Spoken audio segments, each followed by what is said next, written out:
This is a story that's been through various evolutions, various versions. Like many stories, it keeps changing, and this is the current version. And this story concerns a woodlouse. Just a fairly ordinary woodlouse, such as you might find under the bark of an old log in your log pile, perhaps under your kitchen cupboards if you're in a damp old house, or clinging to the wall of the downstairs loo in my parents' old house. And this particular woodlouse was going about its business. It was bumbling and bimbling around, sometimes out in the open, enjoying the company of others, other times curling up into a ball and hiding inside its prehistoric armadillo-like shell when it all became too much. It had had a number of minor adventures too, particularly in more recent years.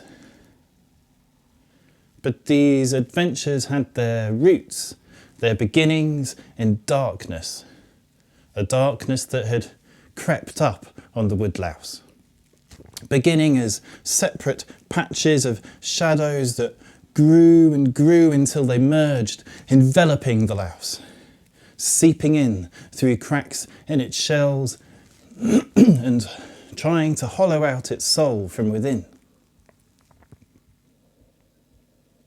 But the woodlouse caught little flashes of colour and light outside, little glimpses of life.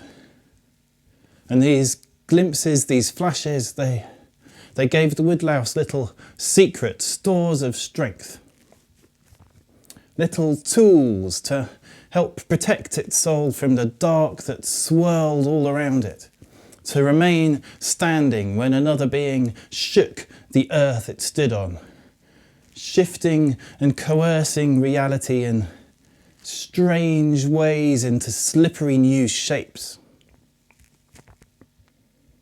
But eventually, these stores of strength massed up enough that the woodlouse felt strong enough to stand up for itself, to speak up. And it did. It forced from its mouth seemingly ordinary words that became powerful, that began to shatter the darkness around it. And a long journey lay ahead with many obstacles. And afterwards, sometimes little sharp fragments of darkness that had lodged in the woodlouse's shell would shift painfully. But the woodlouse was free! Woohoo! It charged around with abandon. It blundered into things. It fell into holes, flailing, all its little legs a-flailing.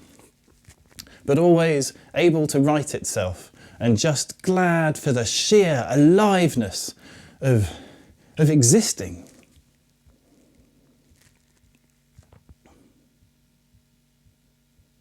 It began to sing songs, to tell stories, sharing stories with other creatures that became new friends. And it valued all these friendships greatly. There was mutual support and understanding, unqualified acceptance of each other's ways. Much laughter and much to be gloriously, stupidly daft about. The woodlouse's heart was filled with love. And on the subject of love, well, in the course of the woodlouse's adventuring, it had met a wonderful other, and there developed a brilliant, beautiful and intimate bond between them. The next adventure beckoned, the next big journey, still trepidatious but firmer footed, out in the daylight now, with the sunlight shining clear in the blue skies through the leaves above. The woodlouse embraced it. But then strange things started happening. A new kind of darkness spread, a new fear, a new isolation. But this time it wasn't happening just to the woodlouse. This time everyone faced their own versions of the same fear, the same pain. Everyone was hidden away looking for those moments, those glimpses of warmth and colour and light and connection.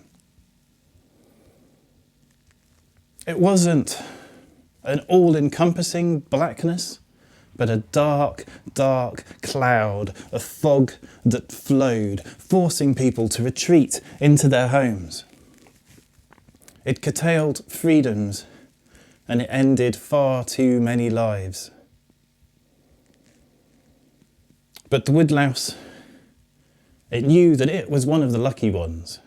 It was so grateful for its new companion to shelter the storm with, to generate their own warmth and colour and light.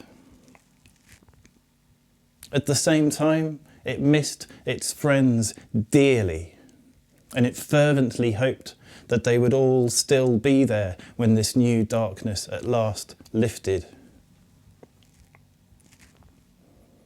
And it drew an odd kind of comfort, knowing that so many others were out there feeling the same things. For this is the thing about friendship. It is a powerful force. It stretches out across the distance through thoughts and memories and conversations and stories. It forms a line, a route and a path back to the warmth of friends, however near or how far. Not some little tentative trail of crumbs that the birds could peck and erase, but a well-worn path, an age-old tale of rocks and earth and roots that wind and twist their way through it all, binding it all together, feeding the tree of life and bringing light into the darkness.